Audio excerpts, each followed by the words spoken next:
guard dog.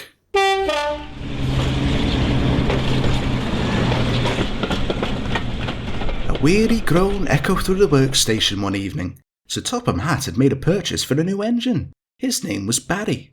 Barry was an old engine, dressed in rust and quite worn out. A diesel from the other railway had been ordered to deliver him to the works to be made new again. The diesel, however, was not pleased at all about the arrangement. He grumbled dreadfully as he shunted the old engine into the workshop. "A waste of time," he muttered. "A pile of old parts in the midst of my schedule? How vulgar." Barry just rolled his eyes with no retort. He had heard it all before. The diesel was still grumbling as he made his way toward the signal box. Engines from the other railway aren't recorded on a North Western's timetable. They have to wait for a path, a time when no other trains are coming or going to safely make their way back home. The diesel's path, however, never came. It shouldn't have taken long, but there the diesel sat long after the sun had set.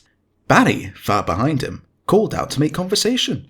"Sundown was pretty, wasn't it?" "No. I'm sure I've seen you around before." "You haven't." "Seen the game?" A rude growl drowned the poor engine out. "A losing battle," Barry muttered to himself, and he drifted off to sleep. It was well into the night as the diesel stood idle. He gritted his teeth with impatience.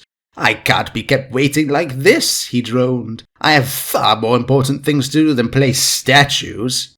His driver agreed. He wanted to get home to his supper. "You'll have to keep waiting," the signalman called. "It'd be reckless to have you stroll onto the main line all willy-nilly. There could be an accident."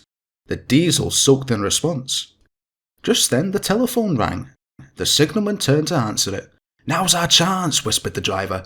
"There's a signal at the entrance to the works." He pointed ahead. "We'll sneak to the gate, then make a break for it." The diesel smirked in agreement. With the signalman occupied, the diesel crept towards the entrance. "We're going, hurrah! We're going, hurrah!" he cheered to himself in a whisper. But no sooner had he seen the gates behind him had he realised his mistake. A guard's whistle could be heard in the distance. The signals ahead had all snapped to red, and the rails beneath the diesel began to tremble. The diesel looked on in horror as a goods train, broken from its engine, sped right towards them.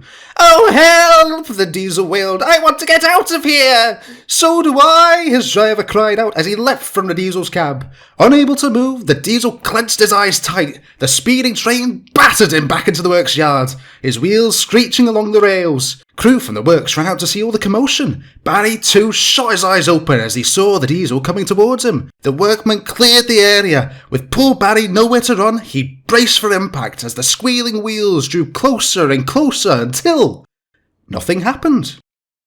The diesel, no more than a few feet from his buffers, had stopped. His front end was battered and his wheels ached terribly, but nothing was broken. The workmen cheered for the diesel, who was too afraid to open his eyes. "You brilliant soul! You've saved our engine!" one man called.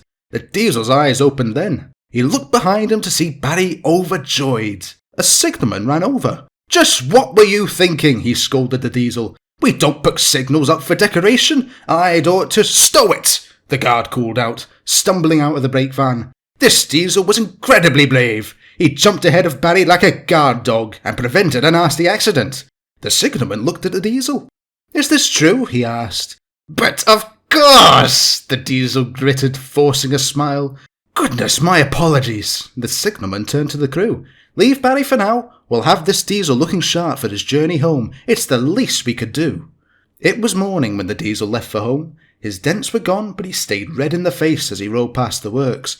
Barry called out a friendly "thank you," but the diesel would only force another grin till he was well out of sight.